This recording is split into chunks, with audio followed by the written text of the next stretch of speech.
Hi, this is 1.2a. Something I wanted you to note was limits exist for continuous functions. We talked about how the limit exists with a line, so let's draw a line and show you how this works out. If we have a point A on the x-axis, we can see that as we approach A from the left, we will get to this point right here. We get closer and closer and closer. We actually get there. If we approach A from the right, like from here is there, and we get closer and closer and closer, we actually get there. So here is our limit. And notice a line is a continuous function. So let's look at another one. Let's look at a parabola. Parabola is a continuous function. All right. Let's say we choose this point right here and call this A.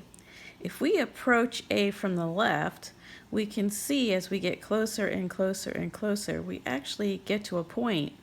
And if we approach A from the right, same thing. We're going to get closer and closer and closer to that actual point. So here's the limit. So the limit exists on continuous functions. If we have a theorem, limits of rational functions, I should say rational functions.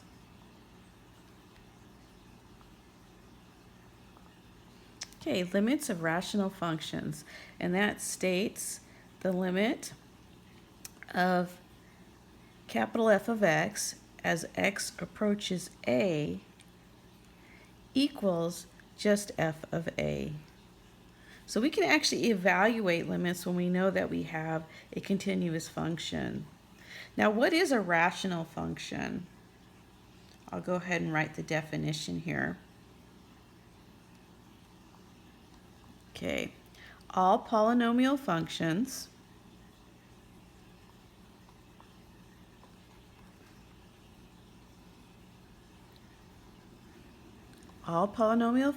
which include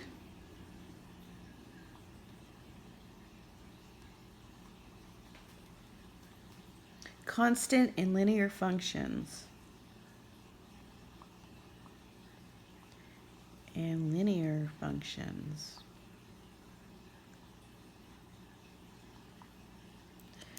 ratios composed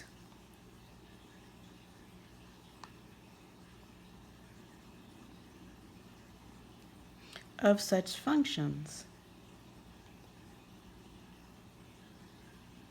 Okay, I'll read that again while you're still writing it down. Rational functions, all polynomial functions which include constant and linear functions, and ratios composed of such functions.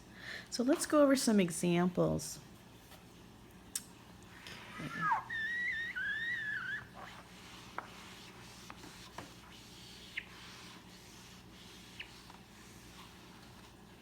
Okay, so our first example, we have the limit of 2x plus 3 as x approaches 3.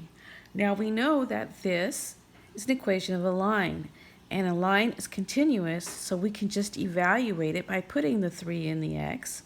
We get 2 times 3 plus 3, which equals 9. Okay, let's do another one. Limit of x squared plus 2x plus 5.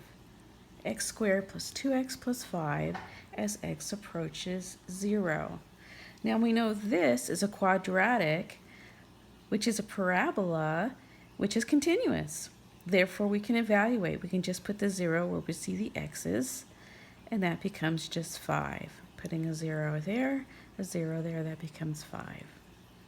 Okay, let's do another one. We have the limit, and now we have x squared plus 3x minus 1 in the numerator and 2x plus 4 in the denominator. Now notice, this in the numerator is continuous and this in the denominator is continuous, and that's what the theorem, the rational functions, the definition was stating. Okay, so we're going to take this and say as x approaches -3.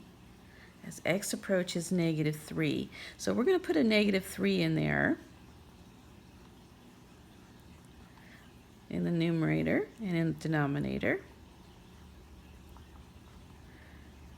All right, and that equals 9 minus 9 minus 1 over negative 6 plus 4, which is negative 1 on the top, negative 2 in the bottom, which is just 1/2.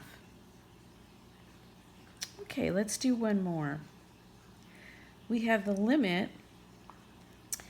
and we're going to take x squared minus x minus 12 over x plus 3 as x approaches negative 3. So then again in the numerator, x squared minus x minus 12 over x plus 3. Okay, remember we talked about that we need to factor first when we can. This is factorable. So we're going to continue and we're going to factor this. So we factor first. X minus 4, x plus 3. That's what the numerator is. X plus 3 on the bottom as x approaches negative 3. We see these cancel out. So now we're taking the limit. I know it's a lot of work to keep writing the limit, but that's just what we do. X approaches negative 3. Which is going to be negative 3 minus 4, which equals negative 7. And once again, because this is an equational line, and therefore we can evaluate it. Okay, that's all we have for A. We're going to move on to B.